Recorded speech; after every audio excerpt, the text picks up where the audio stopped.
Doctor ortho Ayurvedic oil और capsule, अब दर्द भी घुटने टेकेगा। सीएम नैब सिंह सैनी ने की प्रेस कॉन्फ्रेंस। हरियाणा विधानसभा के बजट सत्र की दी जानकारी। 20 फरवरी से शुरू होगा सत्र। 2 मार्च को सीएम पेश करेंगे बजट। सीएम नैब सिंह सैनी ने की प्रेस कॉन्फ्रेंस। कहा, कार्यभार संभालते ही संकल्प पत्र के वादों पर शुरू किया काम। 60 संकल्प किए पूरे। 120 पर तेजी से चल रहा काम।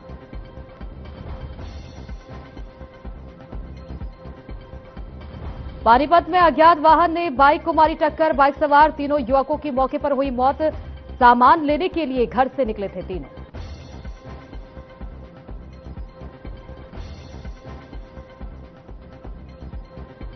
नांगल चौधरी के नूनिया गांव में चोरों की दस्तक। 2 अलग अलग घरों से करीब 57 लाख की चोरी को दिया अंजाम। वारदात के बाद इलाके में दहशत का माहौल।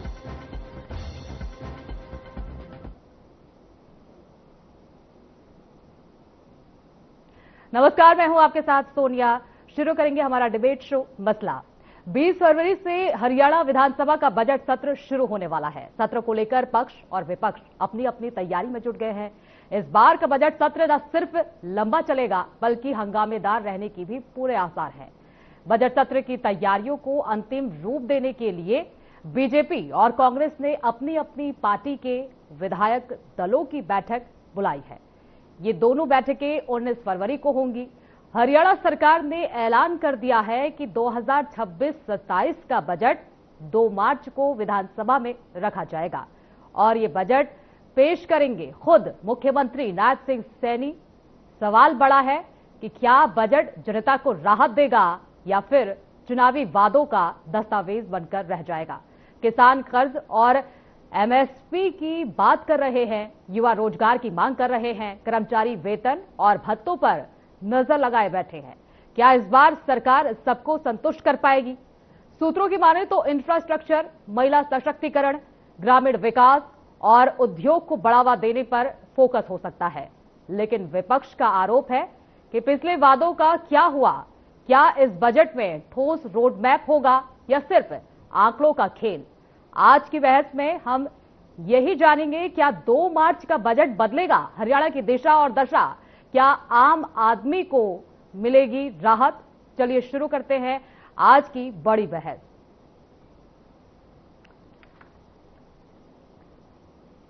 तो हरियाणा का बजट सत्र 20 फरवरी से शुरू होने वाला है और आज इसका ऐलान खुद सीएम सैनी ने कर दिया है। 2 मार्च को वो बजट पेश करेंगे। सत्र के लिए पक्ष और विपक्ष पूरी तरह तैयार बैठे हैं। जनता को कितने नायाब तोहफे मिलने वाले हैं इसका पता तो सिर्फ 2 फरवरी को ही चल पाएगा, लेकिन आज आधिकारिक तौर पर यह बड़ा ऐलान सीएम सैनी की तरफ से कर दिया गया है।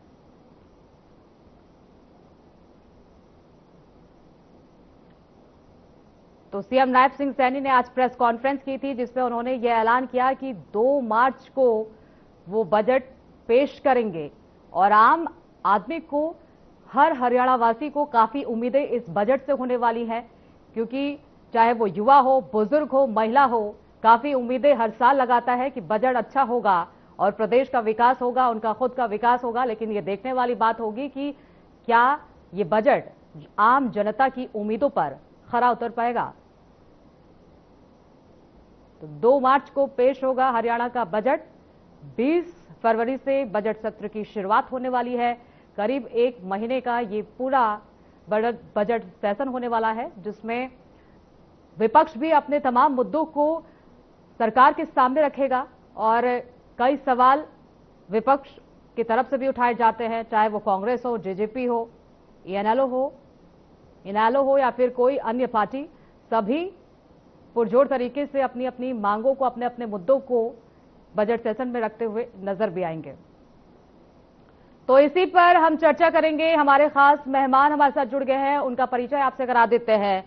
रामराजी शर्मा, प्रवक्ता बीजेपी के हमारे साथ जुड़ गए हैं। हरपाल कलामपुरा, प्रवक्ता कांग्रेस के हमारे साथ जुड़ गए हैं। इनके अलावा सुनीता सरौत, प्रवक्ता इनेलो से हमारे साथ जुड़ गई हैं। आप सभी का बहुत बहुत स्वागत है। सबसे पहले रामराजी शर्मा जी, आपके पास आते हुए, देखिए हर वर्ग उम्मीदें लगाकर बैठा है, चाहे महिला हो, बुजुर्ग हो या फिर युवा, काफी उम्मीदें बजट से लगाए बैठा है। कितना खास होने वाला है इस बार का बजट? देखो, सबसे पहले आपके चैनल के माध्यम से मैं हमारे प्रदेश की, हमारे देश की देवतुल्य जनता जनार्दन को मैं राम राम करता हूं और फिर मैं आपकी बात का जवाब देता हूं। इस संदर्भ में माननीय मुख्यमंत्री जी ने आज प्रेस वार्ता भी की और उन्होंने बताया भी है, जैसा आपने बताया 20 फरवरी को हमारा विधानसभा का बजट सत्र शुरू होने जा रहा है और 2 मार्च को माननीय मुख्यमंत्री जी, जो हमारे वित्त मंत्री भी हैं, वो दूसरा बजट पेश करेंगे उनके कार्यकाल का, क्योंकि वो दूसरी बार माननीय मुख्यमंत्री दूसरी बार मुख्यमंत्री बने हैं। और मंत्रिमंडल के गठन के साथ ही 25,553 युवाओं को नौकरी दी और 217 वायदों में से हमने 60 वायदे पूरे किए जा चुके हैं। 120 पर तेजी से कार्य चल रहा है। सीईटीसी के लिए लगभग 13 लाख अभ्यर्थियों की परीक्षा का एक सफल आयोजन किया जा चुका है। लाडो लक्ष्मी योजना में 2100 रुपए हमारी बहनों को दिए जा रहे हैं और देश का एक ऐसा हमारा हरियाणा पहला राज्य है जो 24 फसलें एमएसपी पर खरीद रहा है और 2025-26 में कुल 248 घोषणाएं की गई, जिसमें से 17 बजट घोषणाएं कर ली गई है पूरी। और 2025-26 वर्ष 2024-25 के मुकाबले में हमारी जो जीडीपी है वो 12.67 ये इसकी हमारी बढ़ोतरी हुई है। ये हमारे लिए गौरव की बात है और ये विशेषकर हमारी युवा शक्ति, हमारी मातृ शक्ति, हमारी बहनें, हमारे किसान, रोजगार, चिकित्सा, शिक्षा इस पर आधारित होगा और सभी वर्गों के लिए ये बड़ा लाभकारी सिद्ध होगा और अपने आप में ऐतिहासिक बजट होगा। और जिस तरह से माननीय मुख्यमंत्री जी काम कर रहे हैं और जनता जनार्दन उनको आशीर्वाद दे रही है और माननीय प्रधानमंत्री जी ने विकसित भारत का एक सपना देखा है 2047 तक, उसको साकार करने में माननीय मुख्यमंत्री जी लगे हुए हैं।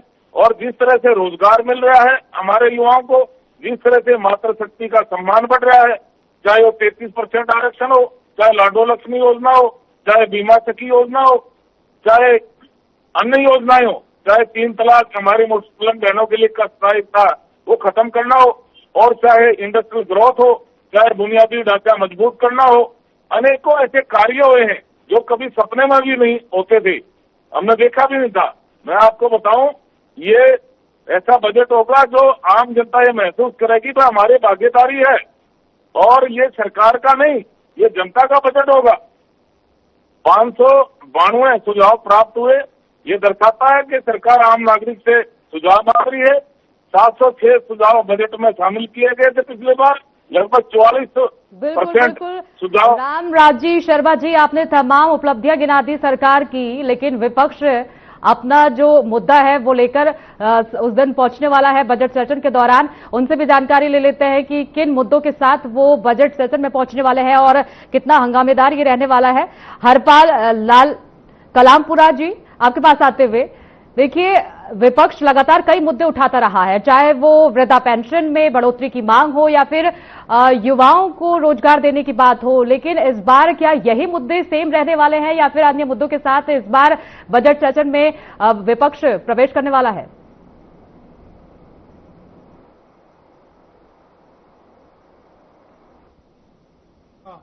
मैं स्वागत करता हूं जी। और मैं कहना चाहता हूं कि कांग्रेस पार्टी अब की बार पूरी तरह से तैयारी के अंदर है।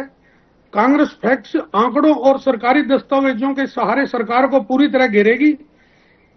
पार्टी का फोकस भावनात्मक आरोपों से ज्यादा नीतिगत विफलताओं को लेकर जमीनी हकीकत पर रहेगा। पार्टी किसानों की आय को लेकर, बेरोजगारी के आंकड़े को लेकर, कानून व्यवस्था की स्थिति को लेकर, सरकारी विभागों में भारी जो स्टाफ की कमी है उसको लेकर, जैसे मुद्दे जितने भी हैं, कानून व्यवस्था हरियाणा के अंदर चरमरा चुकी है पूरी तरह से। कानून व्यवस्था को लेकर पूरी तरह से जोरदार तरीके से हम हरियाणा की आवाज विधानसभा के अंदर उठाएंगे। आज कांग्रेस पार्टी पूरी तरह से अपनी तैयारी में लगी हुई है। जैसे यूरिया बैग का वजन घटा दिया गया है, फसल मुआवजे में देरी कर रही है सरकार, स्कूल और अस्पतालों के अंदर विभाग में मैन पावर संकट में है, महिलाओं को 2100 रुपए का जो इन्होंने मासिक सहायता के वादे को लेकर सरकार ने जो बात की थी, आज सरकार उस वायदे से मुकर रही है। बेरोजगारी के मामले में हरियाणा युवाओं के लिए स्थायी नौकरी की बहुत ज्यादा कमी है। सरकार लॉ एंड ऑर्डर के लेकर पार्टी ने घोषणा पत्र जारी किया था, उस घोषणा पत्र आज तक पूरा लागू नहीं कर पाई है। हम सरकार से जवाब मांगेंगे, मुद्दे के ऊपर, जनहित के मुद्दे पर कटहरे के अंदर खड़ा करेंगे और हरियाणा की जनता देखेगी कि सरकार जो है पूरी तरह से विफल है और सरकार जनहित के कोई भी मुद्दे नहीं उठा रही है।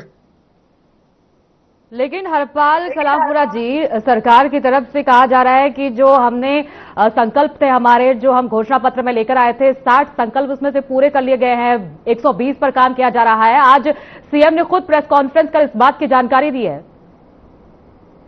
ये सरकार चुनाव से पहले ये कहती थी कि हरियाणा की हर महिला को हम 2100 रुपए देंगे, लेकिन चुनाव के बाद ये जो बातें कहते हैं वो सत्य नहीं होती। चुनाव के बाद इन्होंने फरबट लगा दिया कि जिसकी आय इतनी है, जिसकी इनकम इतनी है, उनको नहीं देंगे। हर महिला के शब्द को इन्होंने तोड़ मरोड़ के पेश करके ये जो वादे करते हैं, उन वादों को कल को ई फॉर बट लगाकर उन वादों से मुकरने का काम करते हैं।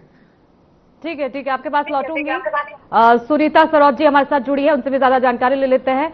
देखिए सुनीता जी, तमाम जो खामियां थी वो गिना दी हैं हरपाल जी ने, और आप किस तरीके से किन मुद्दों को लेकर घेरने वाले हैं सरकार को बजट सत्र में? बजट सत्र की बात करें तो ये हमारे हरियाणा ग्रामीण के लिए इस बजट में बहुत सारी खामियां हैं। जबकि मैं बजट की बात करूंगी तो ये हमारे किसान से रिलेट नहीं करता है, मजदूर से, हरियाणा के मजदूर से रिलेट नहीं करता है।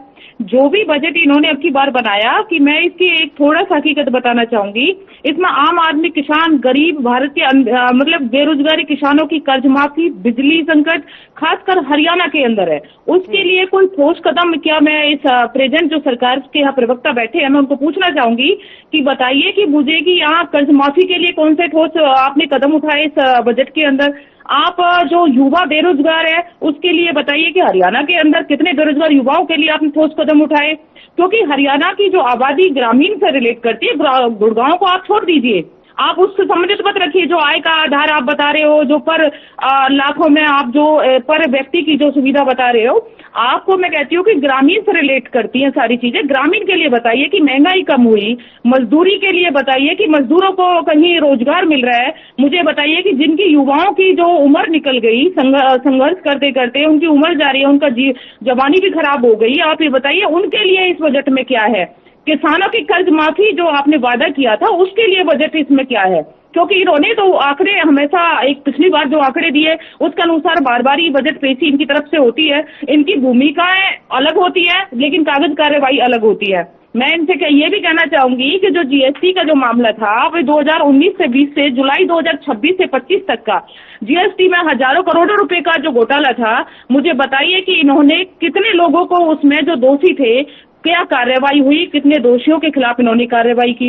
आज तक आपने अपने आंकड़े रख देते हैं। आज तक किसी भी एक सही पूर्ण रूप से कहते हैं कि सीएम साहब अगर घोषणा करते हैं, वो कहते हैं 248 जो योजना है उनकी घोषणा करते हैं, वो अब उनका ही वासन है, मैं उनका ही कह रही हूँ। 100 कहते हैं कि मैंने 170 पूरी की है, 170 में मुझे बता दीजिए। लाडो लक्ष्मी योजना से लेकर देख लीजिए, चाहे वो स्वास्थ्य सुविधाओं से लेकर देख लीजिए, कि उन्होंने कहा कि मुझे आपकी बात सरकार बनाइए, आपकी आय दोगुनी कर देंगे, अब की बार सरकार बनाइए, आपकी अब की बार किसान एमएसपी पे आपका ये फसल खरीदी जाएगी, आप अब की सरकार बनाइए, मेडिकल कॉलेजों में आपकी जो सुविधा है वो आपको फ्री कराई जाएंगी। आप मुझे बताइए आयुष्मान कार्ड के तहत जो इन्होंने बनाया उसमें कितने जो हमारे गरीब हैं, मजदूर हैं, उनको कितने स्तर पर इन्होंने इलाज दिया, उनके आंकड़े पेश किए इन्होंने।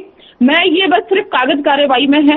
बीजेपी सरकार को हमेशा हमारे इंडियन नेशनल पार्टी के 2 विधायक हैं, उन्होंने ये काउंट कर रहा है कि 2 विधायक है, 2 विधायक उस हाउस के अंदर अपनी भूमिका पूरी निभाते हैं और वो हमेशा उन्होंने पूरे बजट के जवाबदेही करी है। उन्होंने इस बजट के खिलाफ जो हमारे युवाओं के लिए होना चाहिए था, ग्रामीण क्षेत्र के लिए होना चाहिए था, बेरोजगारों के लिए होना चाहिए था, एक मजदूर के लिए होना चाहिए था, किसान के लिए होना चाहिए था, जो राहत पैकेज जो हमारे हरियाणा को ग्रामीण स्तर पर मिलनी चाहिए थी, मैं उनसे पूछना चाहूंगी कि कितनी हद तक आपने दी है, वो आंकड़े आपसे पूछना चाहूंगी।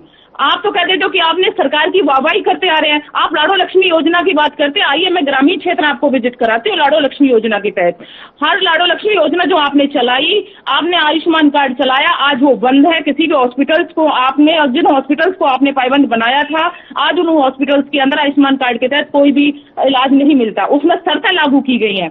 जो आपने 2100 रुपए देने की राशि की जो राशि बताई, आज उसको 1100 रुपए देकर कुछ महिलाओं को आपने उनको बांधे किया, लेकिन उनका बीपीएल काट दिया गया।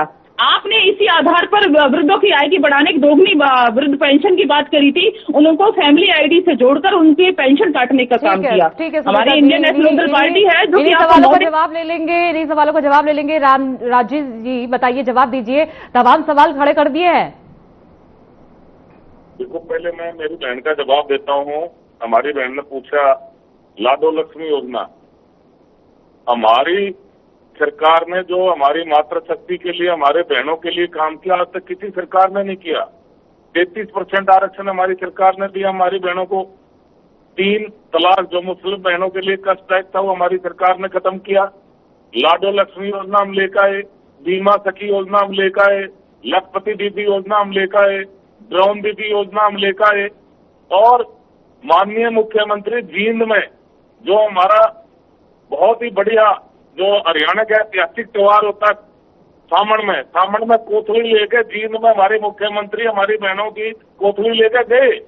और उस टाइम में बहनों ने कहा कि भाई आज तक ऐसा कोई मुख्यमंत्री नहीं है जिसने इतना सम्मान बढ़ाया हो अपनी बहनों का। हम रानी लक्ष्मीबाई की तरह, हम रानी झांसी की तरह अपने भाई के साथ खड़ी हैं।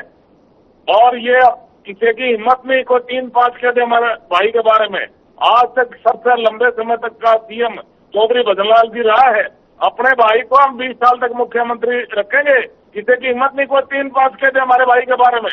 और ये हमारा भाई है जो लाडो लक्ष्मी योजना के पैसे पहुंचा रहे हैं।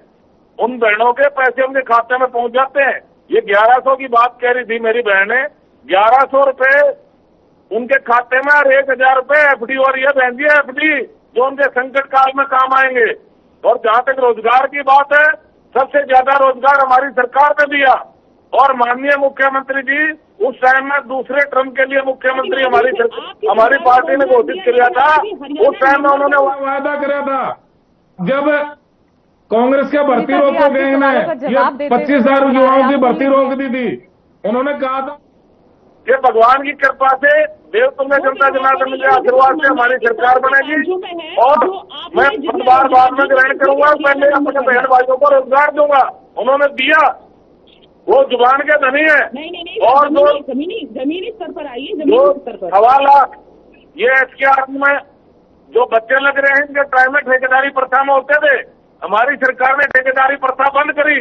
उस टाइम में माननीय मुख्यमंत्री जी ने कहा था, वह भगवान ने मौका दिया, जनता ने आशीर्वाद दिया, तो इन बच्चों को हटने नहीं दूंगा। एक स्पेशल विधेयक लाऊंगा इनके पक्ष में। माननीय मुख्यमंत्री जी स्पेशल विधेयक इनके पक्ष में लाए और 1.25 लाख बच्चों को उसका फायदा होगा। रोजगार, रिटायरमेंट तक रोजगार की गारंटी थी। ऐसे मुख्यमंत्री जुबान के धनी है।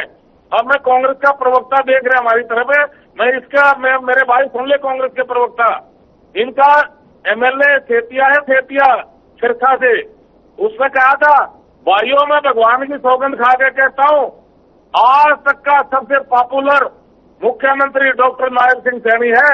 इससे बढ़िया ना तो मुख्यमंत्री आज तक हरियाणा में आया और ना होगा। मैं भगवान की सौगंध खा के कह रहा हूं भाई, नायब सिंह सैनी जैसा बढ़िया मुख्यमंत्री ना तो हरियाणा में आया ना होगा। MLA सेतिया की स्टेटमेंट है। जब विपक्ष का MLA ऐसे तारीफ करने लग जाए और जनता का आशीर्वाद मिलने लग जाए, जनता भगवान है, भगवान रूपी जनता ने लगातार तीसरी बार केंद्र में हमारी सरकार बनाई। भगवान रूपी जनता ने लगातार तीसरी बार प्रदेश में हमारी सरकार बनाई। वह विश्व के सबसे लोकप्रिय और ताकतवर प्रधानमंत्री आदरणीय नरेंद्र मोदी जी प्रधानमंत्री बने, जिनकी अगुवाई में हमारा देश बहुत आगे बढ़ रहा है। रक्षा के क्षेत्र में हम आत्मनिर्भर हुए हैं। पहले हथियारों को हम आयात करते थे, हम निर्यात करते हैं। आर्थिक दृष्टि से हम चौथे पायदान पर आगे, बहुत जल्दी दूसरे पायदान पर भी आएंगे हम। और बहुत ही मजबूत गृह मंत्री सरदार पटेल के बाद रामनाथ जी आपके पास लौटूंगी। हरपाल जी से भी ज्यादा जानकारी ले लेते हैं, जवाब लेते हैं उनसे भी। देखिए हरपाल जी, आज भूपेंद्र हुड्डा की तरफ से एक प्रेस कॉन्फ्रेंस की गई जिसमें उन्होंने कहा कि हरियाणा में कोई भी सुरक्षित नहीं है, वही सुरक्षित है जिसे सुरक्षित रखा जा रहा है। इसका मतलब क्या है, क्या कहना चाहते थे वो? और कह रहे हैं कि हम इस बजट सत्र में काम रोको प्रस्ताव लेकर आएंगे। सोनिया जी आपकी आवाज नहीं आ रही। सोनिया जी आपकी आवाज नहीं आ रही। नंबर आग्रह है, क्या अब तक मेरी आवाज पहुंच रही है हरपाल जी? सुचारू रूप से सदन को चलाएं। मैडम सोनिया जी की आवाज नहीं आ रही। मैं जिसके सारथी डॉक्टर नायब सिंह सैनी हैं, उसमें भागीदार बने, क्योंकि ये जनता देख रही है। बड़ा एक एक समय, एक एक मिनट बड़ा कीमती होता है। ठीक है, ठीक है। रामराजी जी आपसे सवाल ले लूंगी। हरपाल जी आपके पास आते हुए, क्या आपको मेरी आवाज आ रही है हरपाल जी? जी आपकी आवाज नहीं आ रही। मैं आपसे रामराज जी एक बात पूछना चाहता हूं जी। आप मुझे ये बताएं, क्या भारतीय जनता पार्टी की सरकार में फिरौती नहीं मांगी जा रही?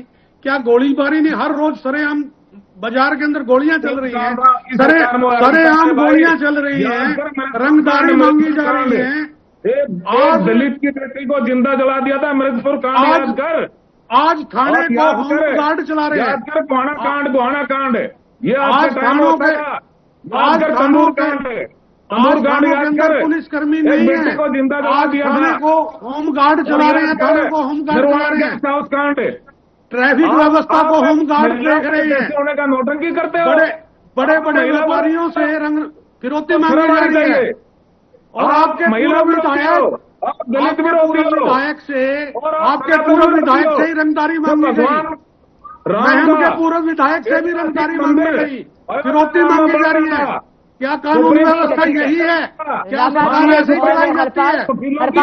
सारी बातें आप तक मेरी आवाज नहीं पहुंच पा रही है। सुनीता जी आपके पास आते हुए, देखिए कांग्रेस कह रही है कि इस बजट सेशन में हम लेकर आएंगे काम रोको प्रस्ताव, आप उसका समर्थन करेंगे? क्या आपकी सरकार उसका समर्थन करेगी?